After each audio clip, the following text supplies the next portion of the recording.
Hello everyone, welcome to my channel named Study Miles with SS। Last class में हम लोगों ने 30 MCQs कर लिए थे पार्ट 1, जिसमें सारे यूनिट्स के 3 से 4 क्वेश्चंस थे। ओके, और आज हम लोग इसका सेकेंड पार्ट करेंगे। इसमें भी 30 MCQs हैं, सारे चैप्टर्स इसमें इंक्लूडेड है एक्सेप्ट 2 जो कि है DI और कॉम्प्रिहेंशन। ठीक है, और अगर आप मेरे चैनल पे नए हैं तो प्लीज़ अगर आपको मेरे वीडियोस पसंद आते हैं तो लाइक कर दीजिएगा, सब्सक्राइब कर दीजिएगा और अपने फ्रेंड्स के साथ शेयर भी करिएगा। और इसकी PDF मैं 2-3 दिन में डाल दूँगी टेलीग्राम पे। ओके, सो शुरू करते हैं।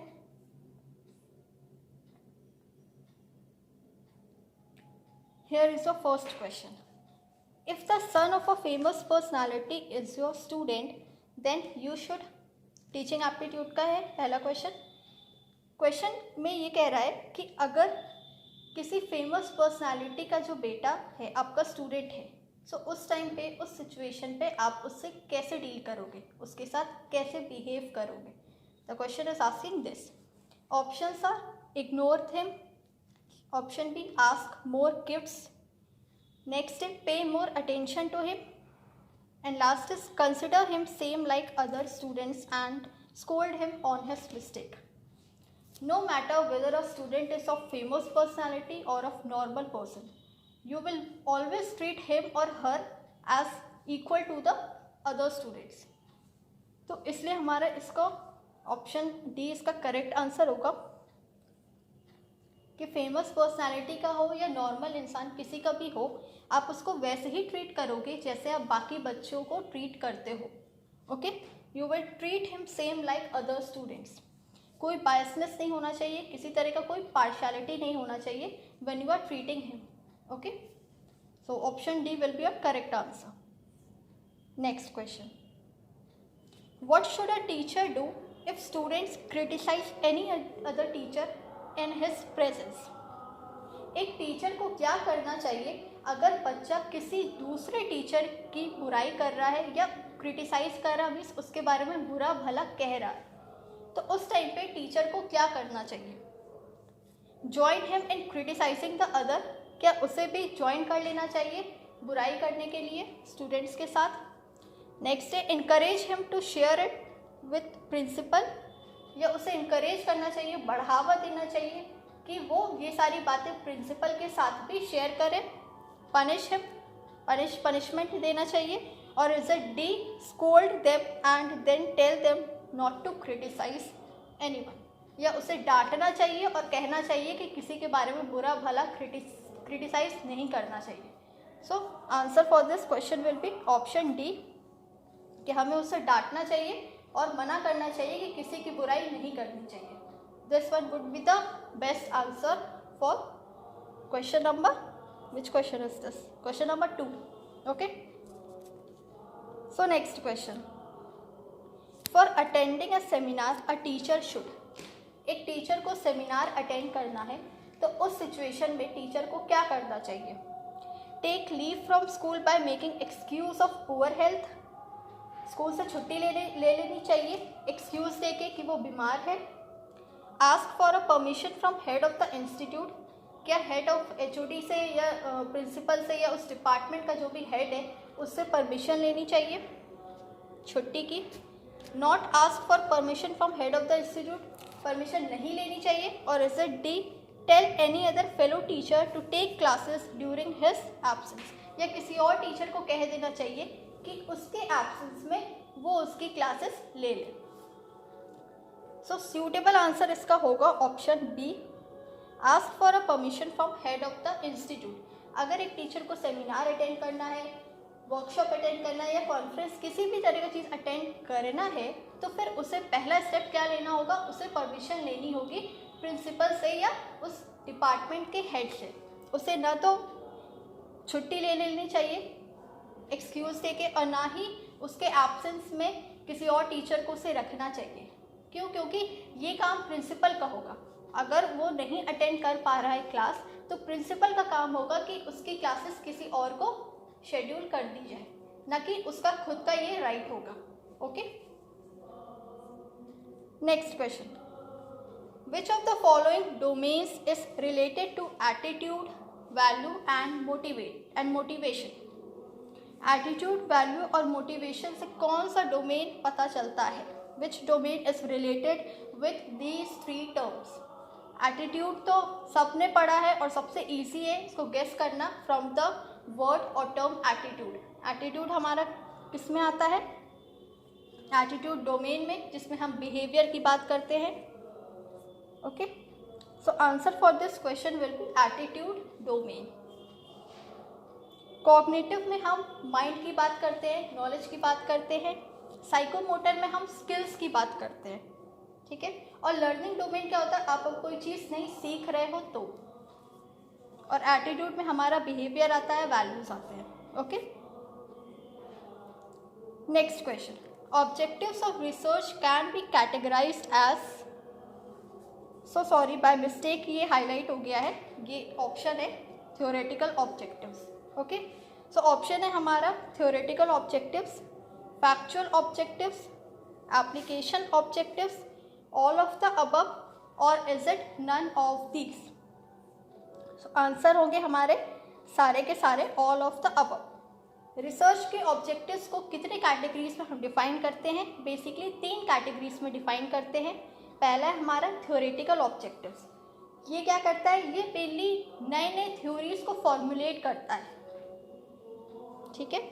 फैक्चुअल आपका होता है जिसमें हम नई नई चीज़ें खोजते हैं, जो फैक्ट्स होती है ना हमारे पास, बोलते हैं ना ये एकदम फैक्ट है, ये चीज़ एकदम फैक्चुअल है, तो इसमें नई नई थ्योरीज को हम फाइंड आउट करने की कोशिश करते हैं। फिर है एप्लीकेशन, जिसको हम ऑलरेडी जो मेरे पास नॉलेज है उस नॉलेज की हेल्प से हम किसी दूसरी नॉलेज पे उस नॉलेज को अप्लाई करते हैं किसी दूसरी नॉलेज पे, ठीक है। These objective suggest the use of already existing theories to new situations. नए सिचुएशन पे जो ऑलरेडी मेरे पास नॉलेज है उसको हम अप्लाई करते हैं, that is your application objectives. तो ये सारे के सारे हमारे ऑब्जेक्टिव्स हैं रिसर्च के, ये 3 पार्ट्स में कैटेगराइज किए जाते हैं। Okay, now next, research is generally oriented towards looking into 5 W's and 1 H of a problem. What does H stands for? Research क्या है? रिसर्च में मेनली 5 W आता है और 1 H आता है, जिससे कि हमारा पूरा रिसर्च स्पेसिफाई किया जाता है। 5 W कौन कौन से हैं? एक तो है हमारा हु, नेक्स्ट है व्हाट, फिर थर्ड है वेयर, फोर्थ है व्हेन, और फिफ्थ है हमारा वाई। ये हमारे 5 W है जो कि रिसर्च में काम आते हैं, जिनसे हम जानते हैं कि क्या रिसर्च करेंगे, कैसे रिसर्च करेंगे, कहाँ रिसर्च करेंगे, क्यों रिसर्च करेंगे, ठीक है। और एक H क्या होता है मेरा? हाउ, कैसे रिसर्च करेंगे। So what does H stands for? It stands for how, that is option number C. Okay, hope so clear हो गया होगा आपको। 5 W और 1 H याद कर लेना, कभी कभी क्वेश्चंस आ जाते हैं एग्जाम में। In which type of research both the quantitative and qualitative aspects are being analyzed?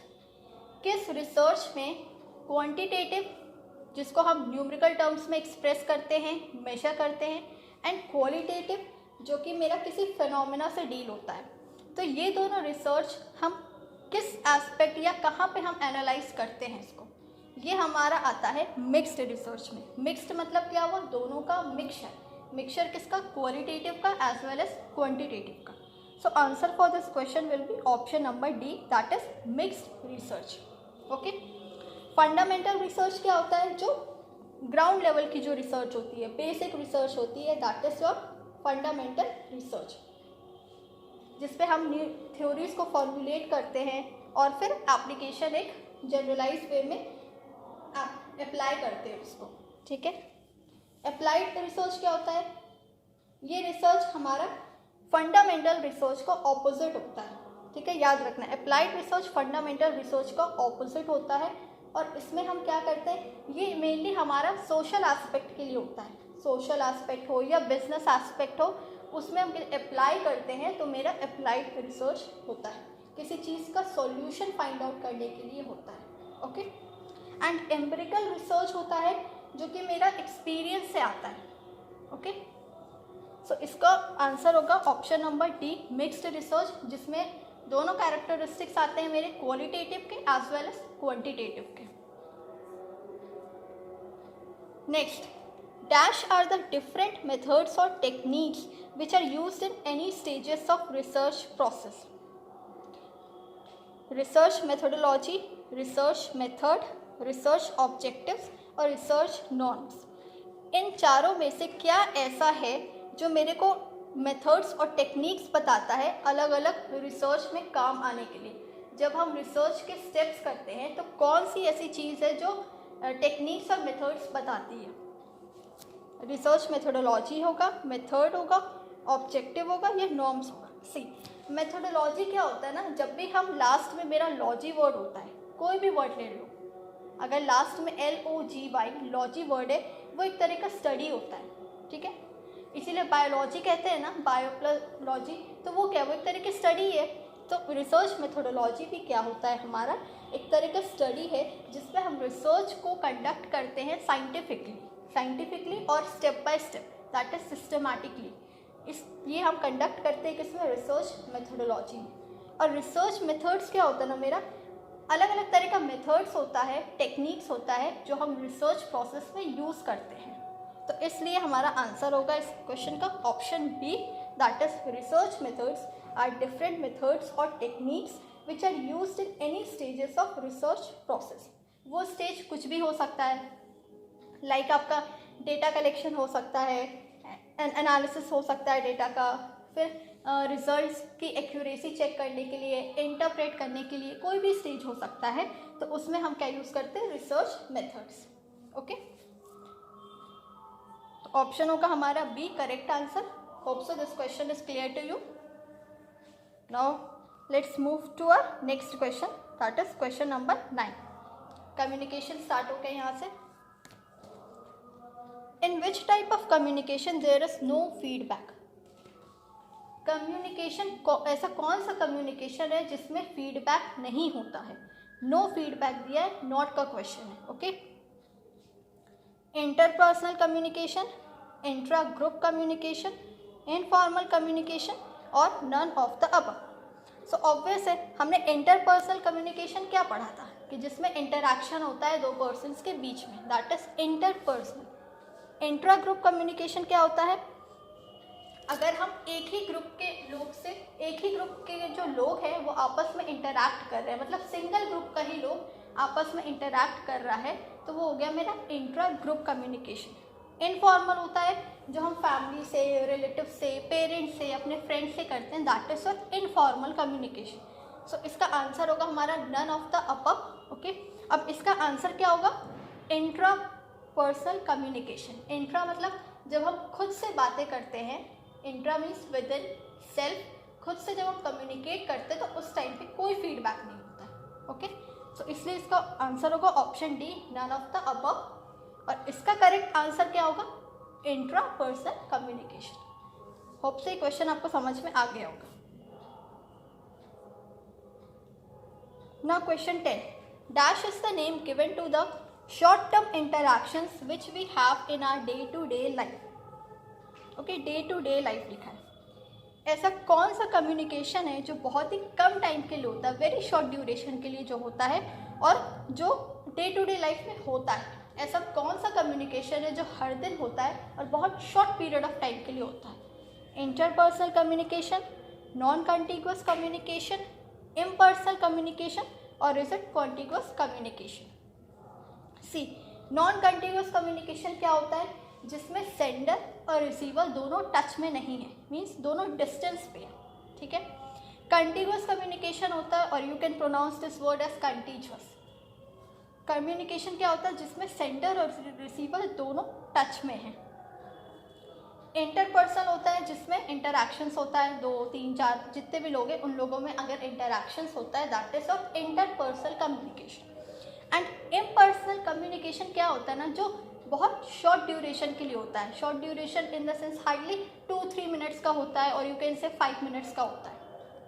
तो ये इसका आंसर होगा हमारा ऑप्शन नंबर सी।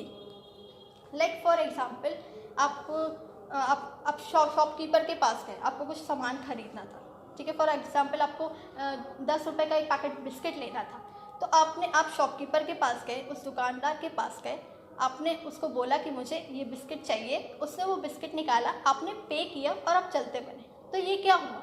ये बहुत ही शॉर्ट ड्यूरेशन का कम्युनिकेशन है और हार्डली 2-3 मिनट इसमें लगा होगा इस कम्युनिकेशन को होने में। तो ये कम्युनिकेशन, इस टाइप के कम्युनिकेशन को हम क्या कहते हैं? Impersonal communication. Okay, next, in which type of communication sender and receiver are in direct touch? Already अभी ऊपर मैंने कराया है। कौन सा ऐसा कम्युनिकेशन है जिसमें सेंडर और रिसीवर दोनों डायरेक्ट टच में होते हैं? दैट इज और कंटीन्यूअस और कंटीगुअस कम्युनिकेशन। ओके, मीडिएटेड कम्युनिकेशन होता है मास कम्युनिकेशन, ठीक है, जिसमें हम किसी मीडियम के थ्रू कम्युनिकेट करते हैं। इनफॉर्मल, पेरेंट्स, फैमिली, रिलेटिव्स, इनके साथ कम्युनिकेट आप करते हो, सो दिस इज और इनफॉर्मल। और फॉर्मल कम्युनिकेशन क्या होता है? जब आप कोई डिपार्टमेंट में या ऑफिस में जब आप कम्युनिकेट कर रहे हो फॉर्मली, सो दैट इज और formal communication within the guidelines of that organization. If you are communicating, then such communication is called formal communication. So answer for this question will be option A, continuous communication.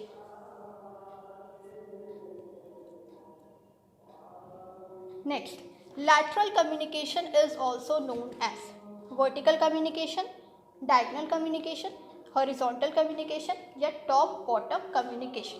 Lateral communication सबने पढ़ा है, किसको कहते हैं? Horizontal को। Horizontal का other name क्या है? Lateral communication. So option C होगा इसका answer. Which among the following pairs comes under communication context? Communication context एक यूनिट है और एक टॉपिक है, सॉरी, हमारे कम्युनिकेशन में। तो इसमें कौन सा पेयर इसमें आता है कम्युनिकेशन कॉन्टेक्स्ट में? Physical logical, political social, cultural and lexical और फिजिकल हिस्टोरिकल। तो आंसर ये इस क्वेश्चन का होगा physical historical. Physical means place के अकॉर्डिंग कम्युनिकेशन होता है और हिस्टोरिकल मतलब जो पुराने टाइम के कल्चर्स पे जो कम्युनिकेशन होता है, पुराने टाइम की बातों पे जो कम्युनिकेशन, दैट इज हिस्टोरिकल। मैंने इसका डायमेंशंस लिख दिए, या आप कहें टाइप्स ऑफ कम्युनिकेशन कॉन्टेक्स्ट हमारे 6 टाइप्स के होते हैं: physical, social, temporal, cultural, historical, psychological. Okay, next, communication skills include. Communication skills क्या क्या होती हैं? लिसनिंग, सुनना, स्पीकिंग, बोलना, राइटिंग, लिखना, रीडिंग, पढ़ना, या सारे के सारे? ऑब्वियसली सारे के सारे होते हैं कम्युनिकेशन स्किल्स में। आप बोलते भी हो, लिखते भी हो, आप सुनते भी हो, तो ऑल ऑफ द अबव आपका करेक्ट आंसर होगा। नाउ नेक्स्ट, कोडिंग डिकोडिंग का क्वेश्चन है, ठीक है। If in a certain code language piece is written as SHDFH, then how will blend be written? अगर एक वर्ड है पीस जिसको हम लिखते हैं SHDFH में, तो फिर ब्लेंड जो वर्ड है उसको हम कैसे लिखेंगे? सो देखो, P और S, यहाँ पे मैंने इसका आंसर है ऑप्शन बी, ठीक है। इसका मैं मेथड बता देती हूँ। सी, PEACE, P में अगर आप 3 लेटर्स को ऐड करोगे, ठीक है, तो आपका क्या आएगा?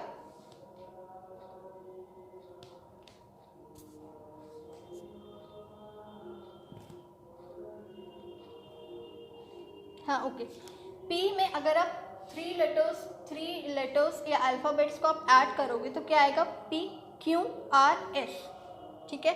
2 छोड़ के S आ रहा है, मतलब टोटल 3 हमारे ऐड हो गए। सिमिलरली E के बाद H कब आता है? FG, और फिर थर्ड नंबर पे क्या है? H। सिमिलरली A के बाद कब आएगा? D, B, C, और थर्ड नंबर पे D। C के बाद कब आएगा? F, D, E, and third number पे F। E के बाद कब आएगा? H, F G and third पे एच आएगा। सो दो के डिफरेंस के बाद जो तीसरा आता है उस पर मेरा सारा लेटर्स आ रहा है। तो सिमिलरली ब्लेंड का कैसे होगा मेरा, बी के बाद तीसरे पे क्या आएगा मेरा, सी डी ई हो गया ई, एल के बाद थर्ड पे क्या आएगा, एम एन ओ, ओके ई ओ हो गया है। अब ई ओ हो गया है तो मेरा ए और डी ये दोनों एलिमिनेट हो गया है, अब बचा है बी और सी पे। अब ई के बाद देखते हैं, एफ जी थर्ड पे एच, देन एन के बाद O P and then Q, Q आ रहा है। सो मेरे को ऑप्शन मिल गया that is B, E O H Q G. इसका प्रोसेस लिख दिया है। पी में अगर हम तीन वर्ड ऐड करेंगे, लाइक मेरा जो थर्ड वर्ड आएगा वो मेरा होगा वो लेटर, ठीक है। तो सिमिलरली ब्लेंड में भी हम अगर दो लेटर्स के बाद जो मेरा तीसरा लेटर आएगा तो आपका क्या निकल के आएगा, E, okay. Now next, if in a certain code language CAB cab is written as 75, then how will taxi be written. एक वर्ड है आपका 3 लेटर्स का, उसको 75 लिखते हैं तो फिर टैक्सी को कैसे लिखेंगे।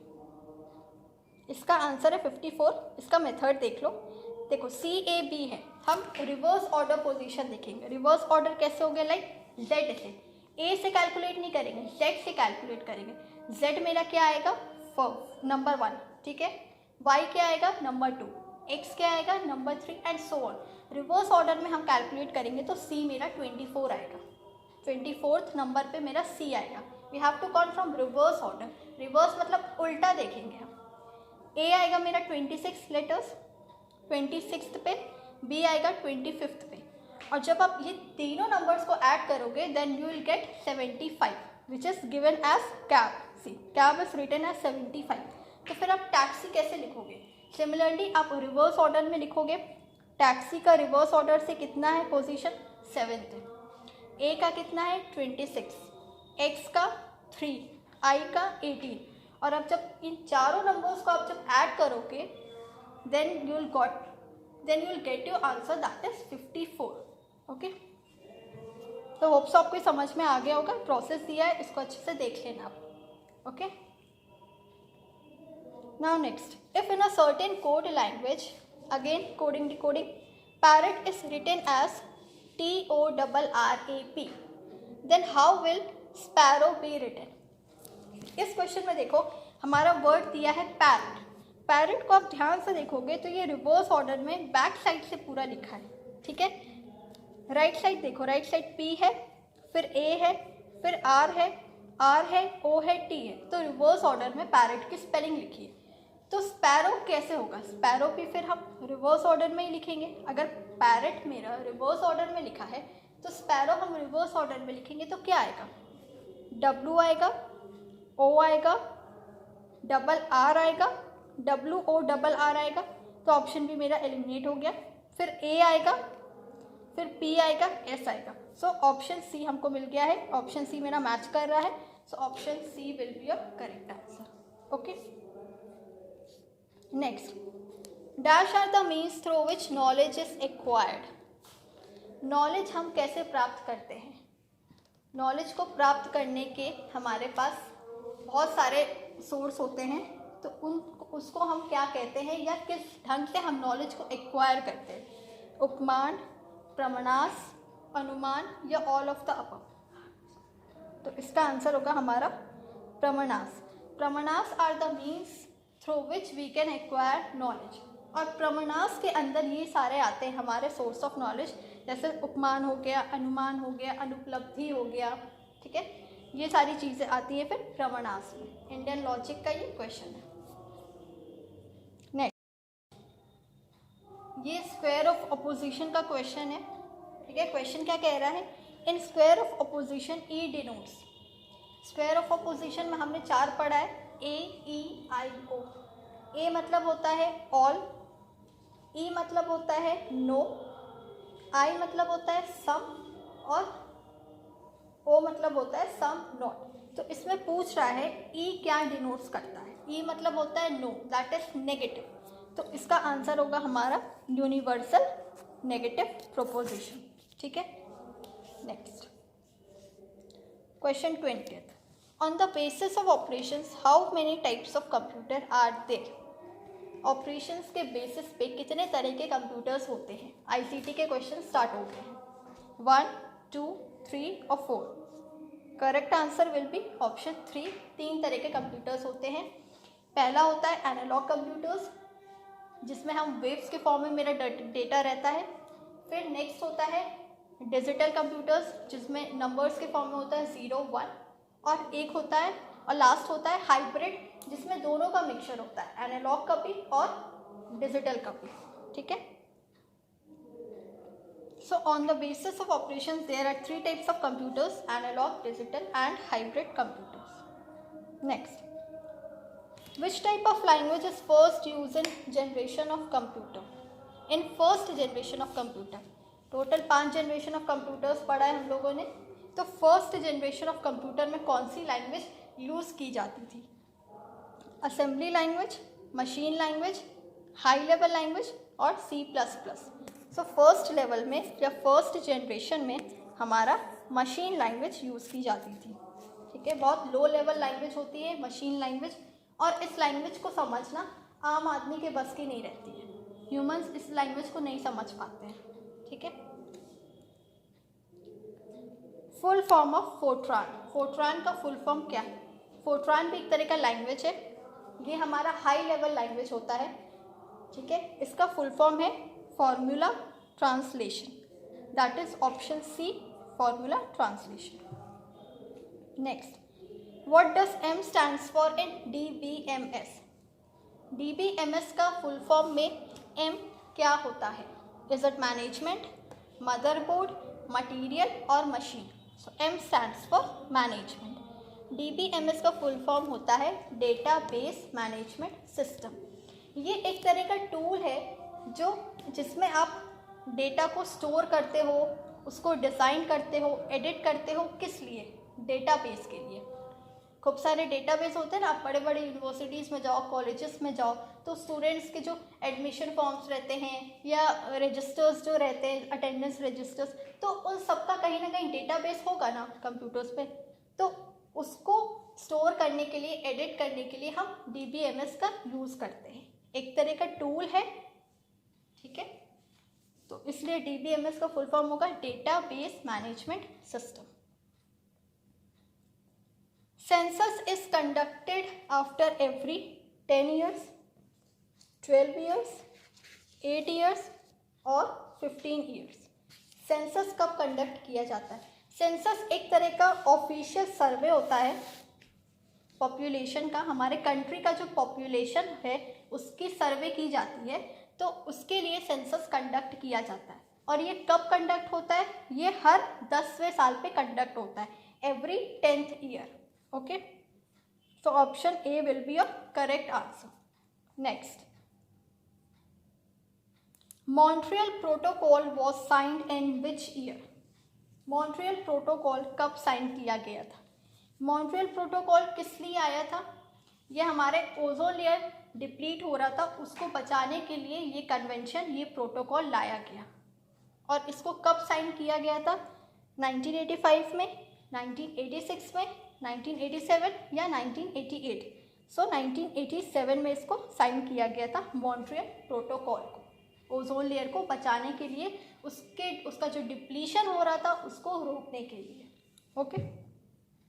नेक्स्ट, द ऑब्जेक्टिव और purpose of Montreal protocol was, अभी बताया मैंने। इसका ऑब्जेक्टिव और पर्पस क्या है? To conserve biological diversity? No.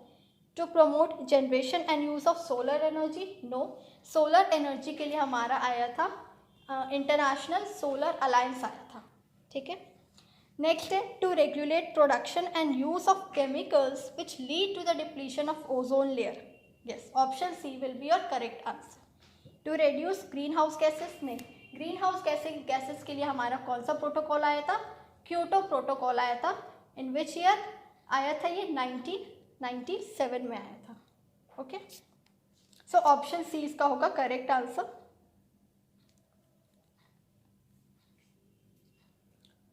Valmiki wild life sanctuary situated in which state? कभी कभी वाइल्ड लाइफ सेंचुरीज या नेशनल पार्क से भी क्वेश्चन आ जाते हैं। So you must remember these concept also. Valmiki wild life sanctuary कहाँ पे है? उत्तर प्रदेश, कर्नाटका, महाराष्ट्र और इज इट बिहार? ये है बिहार में।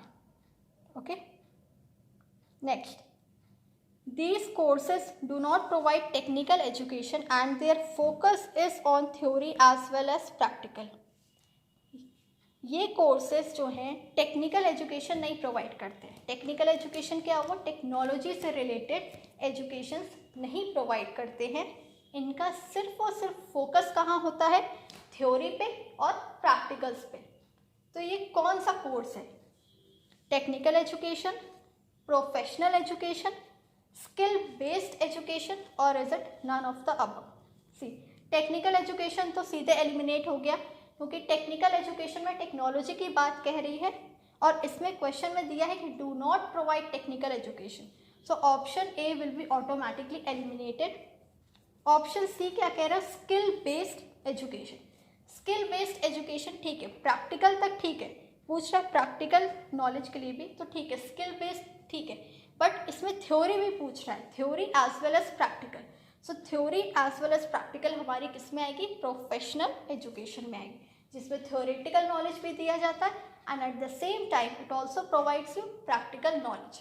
ठीक है, तो it will come under your professional education. So option B will be your correct answer. Hope so questions आपको समझ में आ रहे होंगे आज के। ठीक है, next, second last question for today. The Rajya Sabha can have maximum strength of. Rajya Sabha में कितने मेंबर्स होते हैं? मैक्सिमम मेंबर्स कितने होते हैं राज्यसभा में? इज इट 150, 220, 225 और 250? तो हमारे राज्यसभा के मेंबर्स कितने होते हैं? 250 मेंबर्स होते हैं हमारे राज्यसभा में। और लोकसभा में कितने मेंबर्स होते हैं? कमेंट करके ज़रूर बताना। Okay, now next, last question for today. A legal order to do और not to do something given by a court of law. एक लीगल ऑर्डर जो बताता है कि क्या करना चाहिए और क्या नहीं करना चाहिए। कोर्ट, जो कोर्ट के द्वारा जो हमको ऑर्डर्स मिलता है तो उसको हम क्या कहते हैं? Is it quo warranto, writs, फ्रेस और मैंडमस? तो इसको हम कहते हैं रिट्स। वैसा लीगल ऑर्डर जो बताता है कि हमें क्या करना चाहिए और क्या नहीं करना चाहिए कोर्ट ऑफ लॉ के द्वारा, उसको हम कहते हैं writs. It will not pronounced as rights, इसको राइट्स नहीं प्रोनाउंस करेंगे, इसको रिट्स प्रोनाउंस करेंगे। ठीक है, so this is all for today. Hope so आपको आज का लेक्चर पसंद आया होगा। अगर अच्छा लगा है तो प्लीज़ शेयर ज़रूर करिएगा और अगर आपने अभी तक मेरा चैनल नहीं सब्सक्राइब किया है तो please do subscribe my channel. मिलते हैं नेक्स्ट वीडियो में। Till then take care everyone, bye.